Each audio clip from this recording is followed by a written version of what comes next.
It's 60 days to elections, and who are you voting for, or what policies are you voting for? I always urge people, do not vote for party, but rather vote for the policies, because it's all about Ghana. Who can make Ghana better for you? That's what you think about. Don't look at party colors. No. Today, I want to take a look at the Lejekuku constituency. We have the MCE here, and he's going to tell us about the things that are happening in Lejekuku constituency. And for him, we had a conversation behind the scenes, and that's what I love about what he's going to tell us. He's going to tell us the ideas that hopefully, if you hear or you listen well, will make you make a decision when you go to the polls to cast your vote. I'm here with Honorable Mordecai Quarshie, and he is the MCE for Lejekuku constituency. Good morning, Honorable. Good morning. How are you? Very well, thank you. Great. Yourself? I'm fine, thank you. Good. And I was happy when you told me that you're a former employee. Yes. I was a former employee of this place, so I'm kind of used to this. Right. Level, yes. And how I wish I had met you when I came here. Oh, you see, well, nice. I can see that you're looking so resplendent this morning. Thank you very much. Yes. I must say that. Thank you very much. And how is Lejekuku though? Lejekuku is fine. Lejekuku is doing well. As you can tell, this is the time for the election, so the focus is on campaigning and stuff like that. In the assembly, we're doing our normal things of ensuring that the municipality is well run by way of health, sanitation, education, and stuff like that. The stuff that assembly is normally responsible for. Right, that's good. So the citizens or the constituents of Lejekuku, what has been their main call, and what have you been able to achieve so far? Okay, the main call was about roads. We needed a better developed road network. And also we needed our roads properly surfaced or asphalted. Because we had a lot of potholes. What had happened to our roads was that when the beach road was being constructed, large vehicles had to detour through the residential areas and all of that. And these roads, residential roads, were not designed to carry these huge double axle tipper trucks and so on. So in the process of the beach road construction, our roads, internal roads, got damaged really badly. So by the time I came as an MC, that was the cry. Our roads are bad. The trucks are destroying our roads and all of that. So we had to do something about it. And so for us now, if you ask me what I have done in Lekma, that is significant. It is the road network that has been asphalted, has been repaired, and has been developed even further. Right. That is what we've done. Right. I think I used that road about 2 weeks ago. Okay. And I must say the development there is massive. Yeah. Yes. So we have done a lot of work. Right. So if currently we go to the constituency, we will not have any constituents complaining about roads. Oh, they will. Because some have heard that roads have been developed, and so they are even shouting more in the hope that they also attract some road projects to them. So if you come to my constituency now, you still get people who are asking about roads, and they do ask because they've seen that others who ask for roads have had their road done, and therefore they know that if they ask loudly enough, the roads will be done, and indeed they will be done. As you can see, as you probably have heard, we've now got a complete set of road construction equipment, and the DRIP program. Right. And so we are now very able to do the roads. So now people are asking, because they now know that we are capable, they are now asking even more. So you still get people asking for roads, but it's not because roads are not being done. It's rather because roads are being done. So they want are more. In a hurry to want. I mean, that's how human beings are. Yeah, once you give us, we want more. Even if you haven't given to us, we want how much more given us, and then we want more. And now let's talk about, how campaign is going, because currently, 60 days to election. And as sitting government, people are not easy on you at all. Absolutely. The atmosphere, looking at the demonstration that's ongoing because of Galamsey, people are complaining about street lights, people are complaining about portable drinking water and all these things. How is campaign for you? Okay, campaign for us and Lekma is is basically on development issues, as can be expected. And we are parliamentary candidate, or a parliamentary candidate of the new Patriotic Party, which I belong to, is Dr. Bernard Yeboah. And he has been instrumental in all the development that has happened. Indeed, when I came as MC first and I was lobbying for proposals or trying to get my voice heard, he was critical in assisting me with the lobbying, giving me access to certain places, and also talking, adding his voice to it. So today, the road construction that's going on in Lejokuku are almost entirely the work of him and I. But he has been instrumental. I'm not an elected officer, and it is my job to do that. But the prime force, the prime mover, the active person behind making these things happen is him, Dr. Bernard Yeboah. That is why I believe that when it gets to 7th of December, the good people of Lejokuku will acknowledge his hard work, his humility, his passion for development, and reward him with a return to Parliament. I was going to say that, there were some, should I say, myths or something. People were saying all sorts of things. The reason why he lost, people were saying because he wasn't attending outdooring, he wasn't attending funerals. So it's as though people have different reasons why they'll vote for them, or vote for you. For him, has he started attending these events? Yes. Oh, well, he's always been attending. But you see, when you lose an election, you must find a reason, or people kind of ascribe reasons to that. But he's always been attending things. It is, I think, what is helping him now is when he departed and others saw the alternative, then they could tell that, okay, gosh, we wish we had retained him. So he has some of that going for him.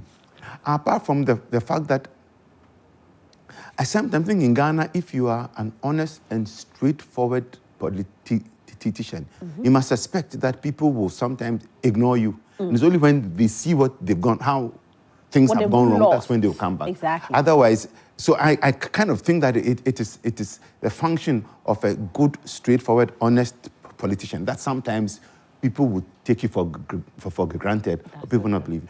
Also, Yeboah, we must remember this. He suffered from COVID-19.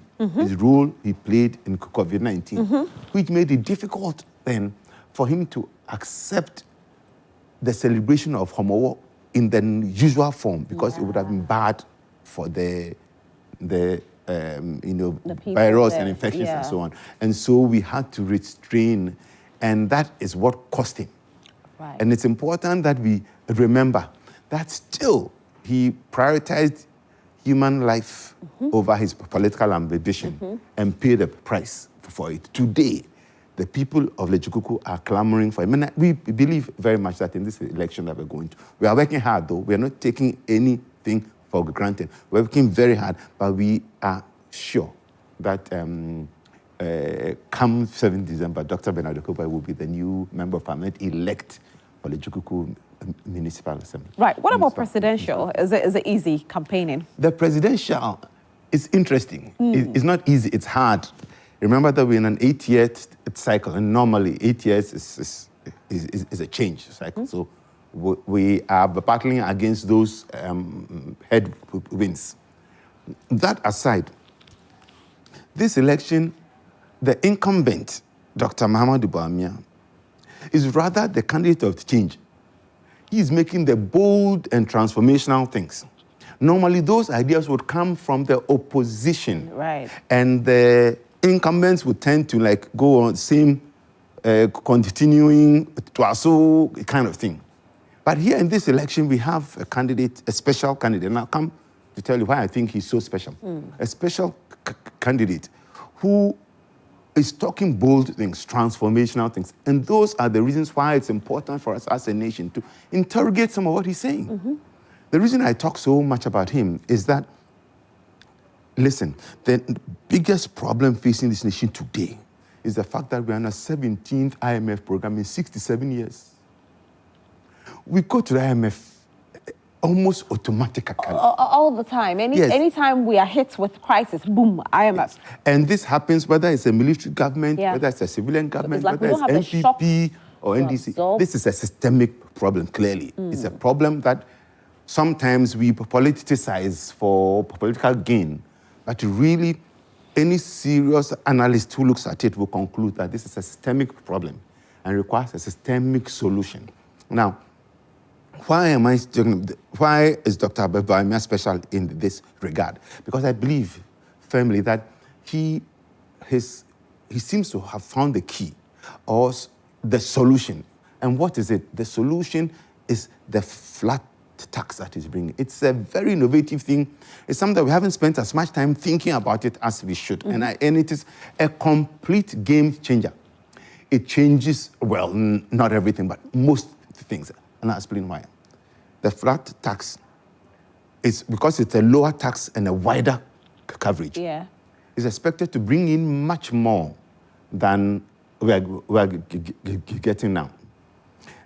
Most experts agree that about $23 billion sits outside of our tax net every year. We are unable to collect it because of inefficient tax collection systems and so on and so forth. The innovative flat tax makes it possible now for us to get a lot more of that. Now, what are we saying? We're saying that even if the innovative flat tax gives us even a quarter of that, first of all, that would so improve the nature of public finances that government wouldn't have to borrow as much as it usually does. And it is government borrowing that is the bane of our problem. The reason we go to IMF every 4 or 5 years, as I said, is because we run our nation on debt. And so we borrow, because we don't collect enough by way of revenue, we have to borrow to supplement it. We borrow and we borrow and borrow. It becomes a vicious cycle. It's been a cycle for a while now. And it crashes every 4 or 5 years or so. It's very true. I mean, what you're saying is true.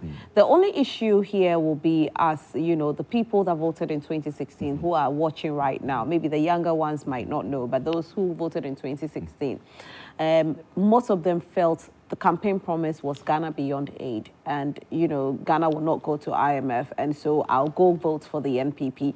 And then unfortunately, when we were hit with COVID, we had to go to IMF. So hearing this message, somebody will also say, okay, now you promised us not to go beyond, we are beyond aid. Yes. We are going to make sure that we'll build the fundamentals to the extent that we don't need it, no matter what comes our way.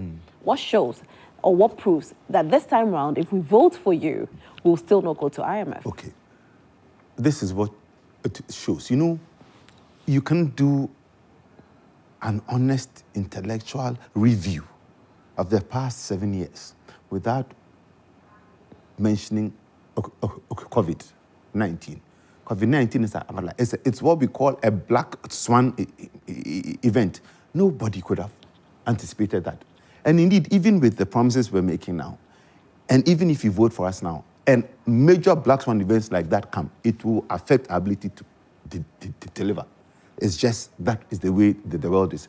Nobody thought that the COVID-19 would happen. Nobody thought that Russia-Ukraine war, we could very well be the beginnings of World War III that we're seeing.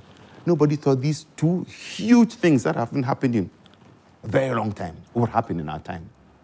So yes, if such things continue to happen, regardless of the promises people make, if you promise your son that you come to visit him in school, you can get an accident on the road. When we promise, we assume that these accidents won't happen.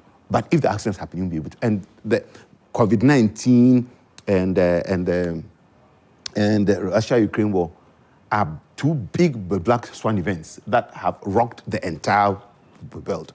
It is within that context that we must view our inability to move us from taxation to production, or in our inability to move us adequately to Ghana beyond aid.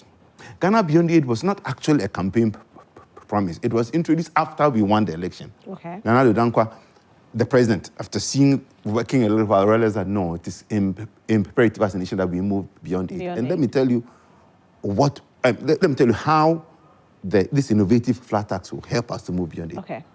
Like I said, this flat tax is only possible now because the digital infrastructure has been put in place over the time we came. National identification system is the core, is the foundation of all this digitalization. In the past 7 or 8 years, we've 18 million people on national identification, 18 million. So that is the foundation.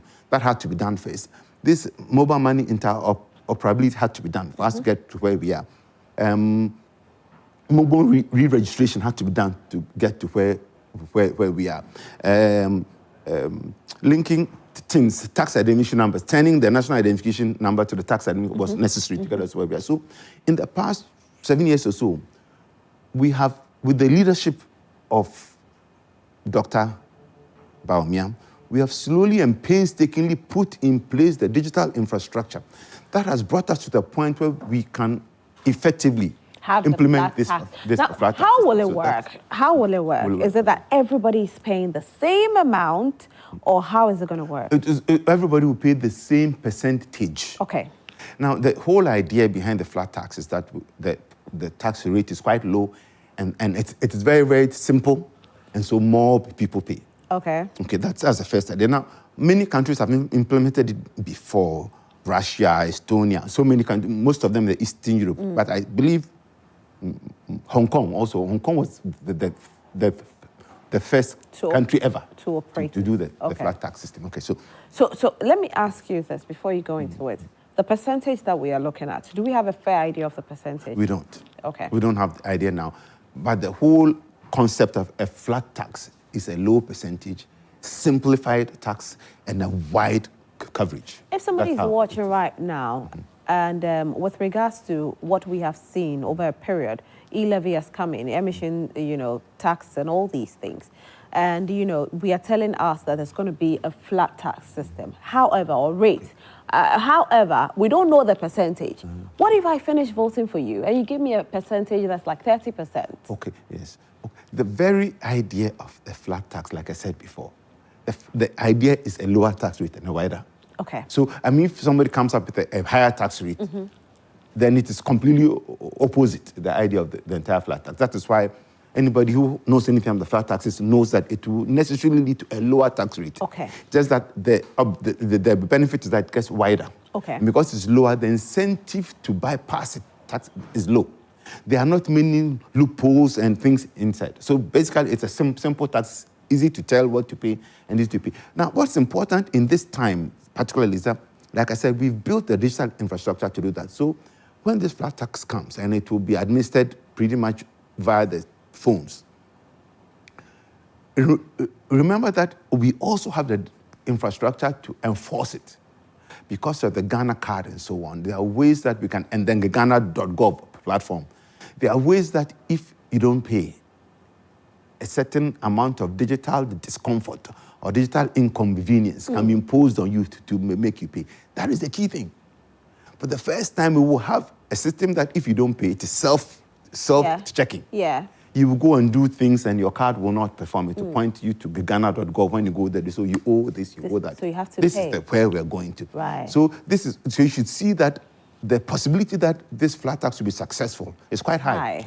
Because of the digital infrastructure that we've built in place, digital connectivity, the digital visibility we have on transactions is what will make this thing possible. Now, why is Dr. Bawumia exceptional? The individual, Dr. Muhammadu Bawumia, has been involved in Ghana's payment systems from 2004 or so, when he was at the Bank of Ghana. So he has a special insight. He has also demonstrated a certain deep understanding of the nexus between digitalization and economic transformation, which is rare.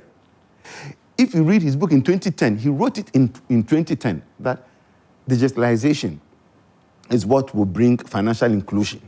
And financial inclusion is what will enable us to widen the tax net. So he knew this in 2010. He wrote it down in his book. If anybody who knows his book, pick the book at the end where he talks about his view of the future. It is all there. And when we came to power, with the little opportunity available to him, he worked assiduously on creating these building blocks that brings us to this point. Now, what he has done so far is not his personal thing. It's the government thing. Do you understand? Why I think that we should look at Dr. Bawumia again is that, listen, this man has not been president before. In the time that he has had as vice president supporting his president's agenda, he's made so much impact in our lives, in legislation, that I think that regardless of our current anger, and I know that people are angry at the current system, understandably so. Why are people angry? Economy trumps everything. When prices are high, things are tough, the currency is depreciating. Of course, these are hard times. But it is through hard times that we need to point out to people that, listen to the message that all these candidates are bringing to you. This is not politics as usual. The nation has reached a time where we need to break out of this vicious cycle of poverty and debt and enter a virtuous cycle of growth and prosperity. And it is Bawumia's thinking, his ideas on gold, his ideas on the flat tax, his ideas on reducing the size of government. Listen, Bawumia is the first politician I've heard who's put a number on the size of government. He says that he will reduce government by 30%, by 3% of GDP. Right. 3% of GDP. It's easy to reduce your ministers from 100 to 60 to 80 and still spend more than even the people who are spending more. Right. He has gone beyond that to tell you that this is how much less, so we can hold him to it. Anyway, Honorable Mordecai, unfortunately, this all time will permit us for this segment. And so I want to give your final words to those who are watching. Yes. My final words are these. In the next election, in December, the nation's economic independence or economic sovereignty is at stake. We need to vote wisely. The one who has demonstrated an understanding of the problem we're in and the ability, the vision and execution ability to take us out of it is Dr. Mahamudu Bawumia. Thank you so much, Honorable Mordecai Quarshie, for being here, and we wish you nothing but the best on December 7th. Thank you. And thanks for having me. You're most welcome. And so you out there, when you go to the polls, remember, who you choose to vote for is all about the policies. And so who do you think will make Ghana a better place? That's who you have to vote for. Let's remove our party colors and vote for who we think is the best candidate to lead Ghana for a better Ghana.